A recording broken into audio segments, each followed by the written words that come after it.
Right, I'm sorry, last video I shot was not very good at all. With the TV on in the background and you couldn't really hear, so I'm redoing this. I also had the ending statement and the beginning statement from Triple H and John Cena on the video, because I redid it on my DVR, but I didn't want to go back upstairs and redo it. So, I'm just going to redo it, going to rough it, and I just finished it and sat down on my bed, put my hat around, and watching it. I'm like, damn it, you can't hear shit.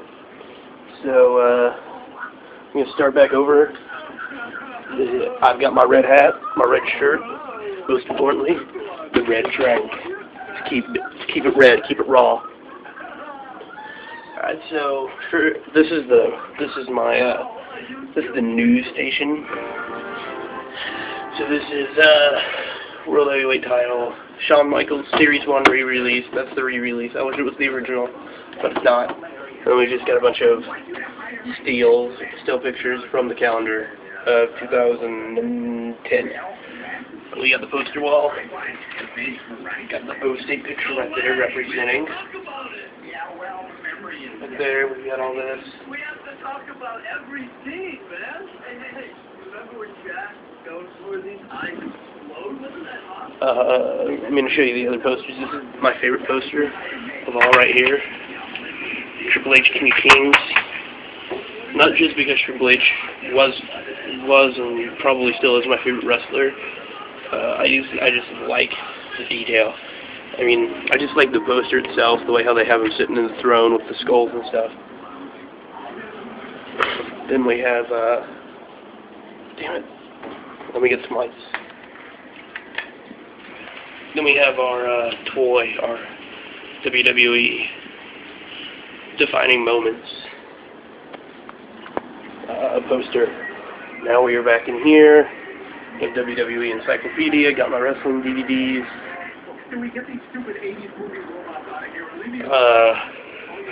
I'll show you everything else another time. I just want to get this done, put it online, and then see how many hits I get, because I'm trying to get YouTube partner. You will be at least getting 3 videos a week. Hopefully I can do them Hopefully I can do it right after the show I'm reviewing, and then of course I will be doing This Week in WWE and Today in TNA. Alright, so down here. Alright guys, let's get this adjusted. Let me get some hydration going on. Alright, so we got the red drink going. Let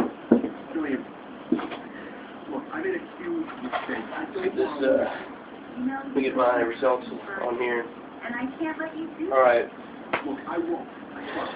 On the wrong page. This is for a different news segment that you will see here in a second. Okay.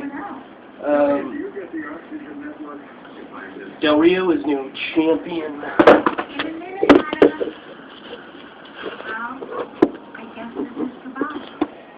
That'll work better. If not, I'll just have to reshoot this video for the 3rd time. Alright, anyway, we've got new champion.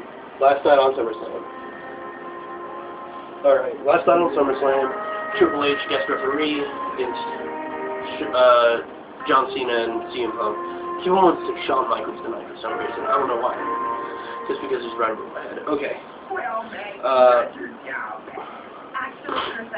Let me just read what PW Torch has put on here. Also, guys, if you're looking for good professional wrestling, if you've got a droid, anything that runs on droid, because I have an LG Optimus that runs on droid, and that's actually what I'm recording on right now. Get the PW Torch app, or if you have an iPhone or iPod Touch, get the PW Torch app. You will not regret it. I love that. I check it probably 3 or 4 times a day. I check it at least every morning, and I just love it. It keeps you up to date with news. That's where I get this stuff from. So if you just like getting news from me, go ahead and go download it. But this is straight from the PW Torch website on the computer. So here we go. Alberto Del Rio is the new WWE champion after cashing in against CM Punk, who defeated John Cena in WWE title unification match. Del Rio's title victory was aided by Kevin Nash, who made a surprise return to the Jackknife Powerbomb Punk. Nash was among 3 big returns on the pay-per-view. Stephanie McMahon also made her expected return to confront CM Punk and sneakily interact with Cena and Triple H ahead of the title match. Alright, so basically what this is saying is we had 3 guys come in return. We had Kevin Nash, we had Edge, which I'll talk to you about the Edge story, which actually that's the only thing I wanted to read, and Stephanie. But what happened in John Cena's foot was on the rope, and Triple H counted it, and then Nash came in, Jackknife powerbombed him, and then Del Rio cashed it in. But in the Christian versus Orton's match, Edge was his insurance policy, and Edge ended up turning on Christian to keep his face, to keep his babyface thing, to keep his babyface title on there. And so now Orton is new champion, and I'm wondering if we're going to have Nash working a program with Triple H and possibly bringing back Shawn Michaels for this, or if we're going to have, Christian, Orton, and Edge working on a program together too, which I really was expecting big things out of Christian when he ended up coming in there, and when they finally gave him the kind of spot to say, go ahead, you do what you want, or not really, you do what you want, but we're trusting you to work the story and work the spotlight. And I didn't really like it. Yeah, I expected bigger things out of him, because as a jobber, he was really good. But I guess he wasn't really a jobber, but whatever you call him, when he was mid-card talent, I thought he deserved to have a spot in the main. I thought he would be a big-time player when he got up there. I thought he could handle the spotlight and everything. But Christian, I just didn't latch onto Christian's whole heel turn and everything. But I do like Orton, and I think they put Orton in there to help him out, and I think Orton's carrying the story.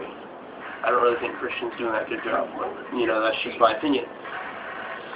But I think if they throw Edge into this, I think it'll only make the story 10 times better, and it'll really hook my attention, because a lot of the time when I'm watching SmackDown, I'm watching the build-up, and I'm not really into it, But anyway, Orton's champion, again, Kelly defeated Beth Phoenix to retain the Divas Championship. There was one bonus match, and it was Rey Mysterio, John Morrison, Kofi Kingston, and they beat Alberto Del Rio, R-Truth, and The Miz. And that was a 6-way tag match. And then, of course, CeeLo Green performed. This brings me on. This is, now, leaving what's going on right now, I want to jump forward to next WrestleMania, which will be April 1st, 2012. Now, on a G4 interview with Stone Cold Steve Austin, which I will post the link on my channel somewhere, because I'm going to upload this from my phone. I don't want to go through all the trouble of putting that in the description after I put in all tags and stuff. But anyway, Stone Cold Steve Austin when he was promoting the DVD, which I can't even think of the name right now, but I can find that out real quick. Just a second. Let me know it.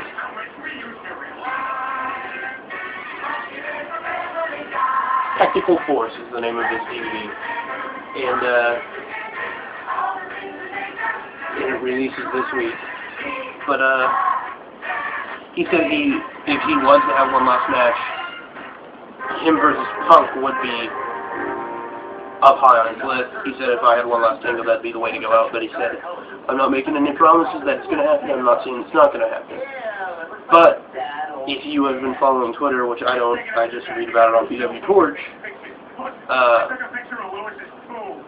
Jericho's been bagging mouthing Punk, which he has picked.